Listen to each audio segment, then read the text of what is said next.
Star plus के latest episode क्योंकि सास भी कभी बहू थी में शांति निकेतन के उस बड़े से आंगन में जहां कुछ घंटे पहले तक शहनाइयों की मीठी धुन गूंज रही थी, अब एक अजीब सा सन्नाटा पसरा हुआ था। मेहमानों के चेहरों पर उलझन थी, मंडप की रोशनी भी जैसे मायूस हो गई थी और मेहर बेचैनी में एक कमरे से दूसरे कमरे की ओर भाग रहा था। उसके कदमों में गुस्सा भी था और चिंता भी। वह लगातार पुकार रहा था, अंगद, अंगद कहाँ हो तुम, लेकिन हर पुकार खाली दीवारों से टकराकर वापस उसी के कानों में गूंज जाती। वीरानी परिवार की इज्जत का सवाल था और दूल्हा ही गायब हो चुका था। नो भी उसे रोकने की कोशिश करती, लेकिन हर बार उसके पास आकर किए गए सवाल मेहर के गुस्से को और भड़का देते। वह मीठे अंदाज में पूछती, मेहर कुछ पता चला? अंगद कहाँ गया? और मेहर उसकी बात सुनकर और झुंझला जाता। उसे लगने लगा था कि कहीं ना कहीं कुछ बड़ा छुपाया जा रहा है। तभी उसका ध्यान हॉल में रखी बड़ी स्क्रीन पर चला गया, जहां अचानक ब्रेकिंग न्यूज की पट्टी चमकी। कुछ देर तक उसकी नजरें जमी रहीं, फिर जैसे ही तस्वीर साफ हुई, उसके पैरों तले जमीन ही खिसक गई। स्क्रीन पर उसका बेटा अंगद दूल्हे की पोशाक में किसी और लड़की के साथ 7 फेरे लेता दिख रहा था। और इस पूरी शादी में उसके बिल्कुल पास खड़ी थी तुलसी, वही तुलसी जिसे उसने खुद भेजा था अंगद को समझाने के लिए, वापस लाने के लिए। मेहर का खून खौल उठा।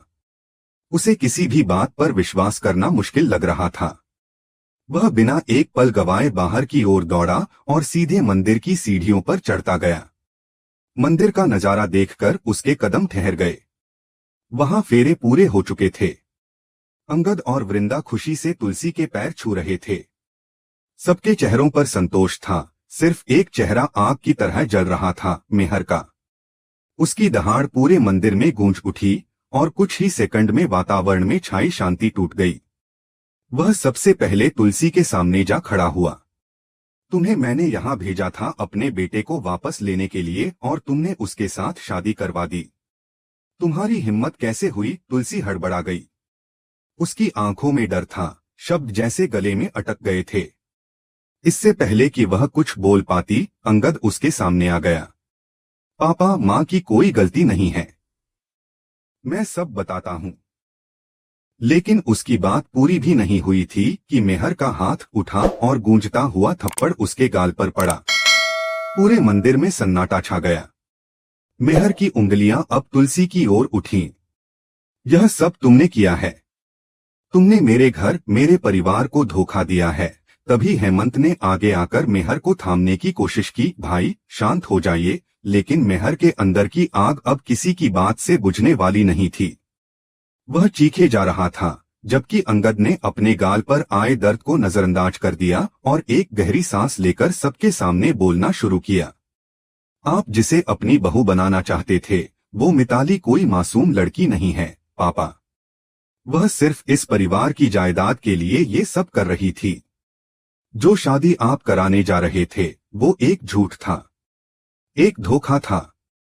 मिताली ने सिर्फ नाम और पैसा पाने के लिए ये पूरा नाटक रचा। मंदिर में मौजूद लोग एक दूसरे का चेहरा देखने लगे।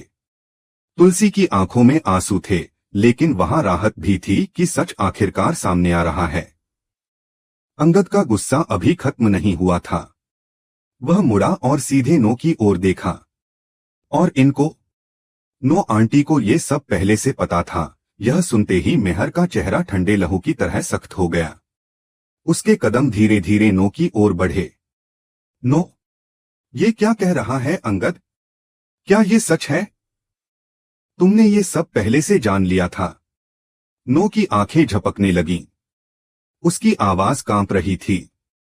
मेहर, वो मैं बताने ही वाली थी, लेकिन मेहर ने उसे झटकते हुए बीच में ही रोक दिया। बताने वाली थी? कब? शादी के बाद? या जब सब कुछ खत्म हो जाता तब? उसकी आवाज में दर्द था, भरोसे के टूटने की खनक थी। पहली बार उसने महसूस किया कि उसके ही लोगों ने, उसके अपने घर वालों ने उससे इतनी बड़ी बात छिपाई। नो चुप थी, बिल्कुल चुप, और उसकी चुप्पी ने मेहर के गुस्से की आग में और तेल डाल दिया। मंदिर में खड़े हर व्यक्ति की नजर अब नो पर थी। मिताली से ज्यादा सवाल अब नो पर उठने लगे थे। उधर पिछली घटनाएं धीरे धीरे जैसे सबके दिमाग में उभरने लगीं। कुछ घंटे पहले ही शादी का मंडप बड़े ध्यान से सजाया गया था। हर तरफ फूलों की खुशबू फैली हुई थी। मेहमान अपनी जगह पर बैठ चुके थे। पंडित मंत्र पढ़ने को तैयार था। तुलसी थी जो हर व्यवस्था पर नजर रख रही थी। वह एक एक चीज में परफेक्शन चाहती थी ताकि मेहर को गर्व महसूस हो। लेकिन किसे पता था कि यह परफेक्शन एक भयावह सच की ओर ले जाएगा। अब सच सामने था और इस सच ने वीरानी परिवार की नींद हिला दी थी। यह कहानी की शुरुआत भर थी, जहां बेटे ने अपने पिता के सामने सच रखा, जहां पिता का भरोसा टूटा, जहां बहू बनने वाली लड़की का असली चेहरा बेनकाब हुआ और जहां एक घर के रिश्तों ने पहली बार दरकना शुरू किया। शांतिनिकेतन के मंडप में उस समय हर कोई बस दूल्हे के आने का इंतजार कर रहा था, लेकिन अचानक माहौल तब बदल गया जब तुलसी की नजर उस लड़की पर पड़ी जो लाल जोड़े में धीमे धीमे आगे बढ़ रही थी। मिताली का चेहरे पर अजीब सा गर्व, ऐसा घमंड जैसे यह शादी उसकी जीत की आखिरी मुहर हो। उसकी चाल में एक अजीब आत्मविश्वास था, मानो वह पहले से जानती हो कि अब कोई उसे रोक नहीं सकता। तुलसी के दिल में बेचैनी बढ़ने लगी। उसे लगा जैसे किसी अनदेखे खतरे की आहट उसके आसपास घूम रही हो। वह तुरंत ऋतिक की ओर मुड़ी और घबराकर बोली कि अंगद दिखाई नहीं दे रहा। लेकिन ऋतिक ने बस कंधे उचकाकर कहा था कि शायद वह अपने कमरे में तैयार हो रहा होगा।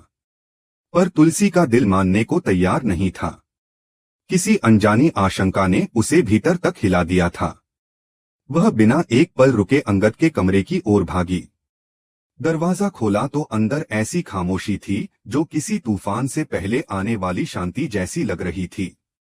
कमरे में न कपड़े थे, न जूते, न कोई चीज जो यह बताए कि दूल्हा तैयार हो रहा था। बस खालीपन था और उस खालीपन ने तुलसी के चेहरे का रंग फीका कर दिया। उसका गला सूख गया। वह समझ गई कि कुछ बहुत बड़ा और बहुत गलत होने वाला है। वह तुरंत ऋतिक को एक कोने में ले गई और कांपती हुई आवाज में सब कुछ बता दिया, कैसे मिताली शुरू से झूठ बोलती आ रही थी, कैसे यह रिश्ता सिर्फ दबाव और लालच पर टिका था, और सबसे बढ़कर कैसे अंगद और वृंदा एक दूसरे से सच्चा प्यार करते थे। ऋतिक सुनकर सन्न रह गया, लेकिन तभी उसकी नजर नीचे पार्किंग की ओर गई और उसने कहा, माँ, अंगद की कार यहाँ नहीं है। यह सुनकर तुलसी का दिल जैसे बैठ गया। उधर दूसरी तरफ अंगद की कार शहर से दूर तेजी से आगे बढ़ रही थी। उसके अंदर का गुस्सा, बेबसी और टूटा हुआ भरोसा कार की स्पीड से भी ज्यादा उफान मार रहा था। वह वृंदा के घर पहुंचा और दरवाजे पर ऐसी बेचैनी से दस्तक दी कि वृंदा घबराकर बाहर निकल आई। वह उसे देखकर चौंक गई। उसने हड़बड़ाकर कहा कि उसकी तो शादी है, वह यहाँ कैसे आया? अंगद की हंसी कड़वाहट से भरी थी, शादी है मेरी, हाँ, लेकिन दुल्हन कौन? मिताली। फिर वही धोखा, वही जीत उसे मिल गई। दोनों परिवारों ने चाहे जैसा भी दिखाया हो, पर असलियत यही है। मैं फिर फंस गया था। उसके शब्दों में टूटी हुई उम्मीदें, जली हुई भावनाएं और एक अजीब सी बेबसी थी। अंगद ने वृंदा के कंधे पकड़ लिए। उसकी आंखें लाल थीं, आवाज टूट रही थी। मैं वहां से भाग आया हूं, तुम्हारे लिए, हमारे लिए। मैं उससे शादी नहीं कर सकता। मैं सिर्फ तुमसे प्यार करता हूं, अपनी पूरी जिंदगी तुम्हारे साथ बिताना चाहता हूं। क्या तुम मुझसे शादी करोगी? यह सवाल नहीं था, यह एक विनती थी जिसकी गूंज वृंदा के दिल तक उतर गई। अंगद आगे बोला, आज के बाद हो सकता है मैं वीरानी ना रहूं। मुझसे मेरा नाम, दौलत, ताकत सब छिन जाए, लेकिन मैं मिताली से शादी नहीं करूंगा। मेरे अपने भी शायद मुझे माफ नहीं करेंगे, पर मैं झूठे रिश्ते से बंधकर जी नहीं सकता। वृंदा की आंखों में आंसू आ गए। उसके दिल में प्यार और डर दोनों का तूफान चल रहा था। उसने धीमे से कहा, तुम्हारे दिल से बड़ी दौलत मेरे लिए क्या होगी? लेकिन कहते ही उसे तुलसी की वह चेतावनी याद आई, मिताली यह रिश्ता कभी नहीं छोड़ेगी, वह जिंदगी भी बर्बाद कर सकती है। वह रुक गई। उसके मन में डर का साया था। तभी अंगद लगभग चिल्ला उठा, मुझे ना मत कहना, वृंदा। अगर तुमने मना किया तो भी मैं मंडप में वापस नहीं जाऊंगा। मैं यह शहर, यह देश सब छोड़ दूंगा। मैं मर भी सकता हूँ। मैं बस तुमसे शादी करना चाहता हूँ। वृंदा का दिल पिघल गया। उसके अंदर मौजूद हर संदेह, हर डर, हर दुविधा अंगद के प्यार की गर्माहट में टूट गया। उसने कांपते हुए सिर हिला दिया। हाँ, मैं तुमसे शादी करूंगी। अंगद के चेहरे पर पहली बार सुकून झलक पड़ा। उसने मुस्कुराकर कहा, तो चलो अभी। पंडित जी ने कहा था आज का मुहूर्त बहुत शुभ है। बस दुल्हन बदल गई है, बाकी सब वैसा ही रहेगा। वह उसका हाथ पकड़कर लगभग खींचते हुए बाहर ले आया। उधर तुलसी भी दौड़ते दौड़ते वृंदा के घर पहुंच चुकी थी। वहां उसे पता चला कि दोनों शादी के लिए मंदिर गए हैं। उस खबर ने उसके पैरों से जमीन खींच ली। उसे लग रहा था कि अब उसके हाथ से सब कुछ निकल रहा है। मालती, जो पहले से ही इस रिश्ते को लेकर उत्साहित थी, खबर मिलते ही धड़ाधड़ फोन मिलाने लगी। वीरानी खानदान का वारिस मेरी बेटी वृंदा से शादी कर रहा है। सब तुरंत मंदिर पहुंचो। मीडिया की गाड़ियां शहर भर में दौड़ पड़ी। मंदिर में इस बीच पंडित जी तेजी से मंत्र पढ़ रहे थे। अंगद और वृंदा ने अभी अभी वरमाला बदली थी। दीपक की लौ जल रही थी, शंख बज रहे थे और फेट के पन्ने एक नए अध्याय में मुड़ रहे थे। वहीं दूर कहीं तुलसी, नो और पूरा वीरानी परिवार सच और झूठ की इस दौड़ में अपनी अपनी सांसें थामे खड़ा था। इन सबको इस नए मोड़ की खबर अब बस एक सांस भर की दूरी पर थी।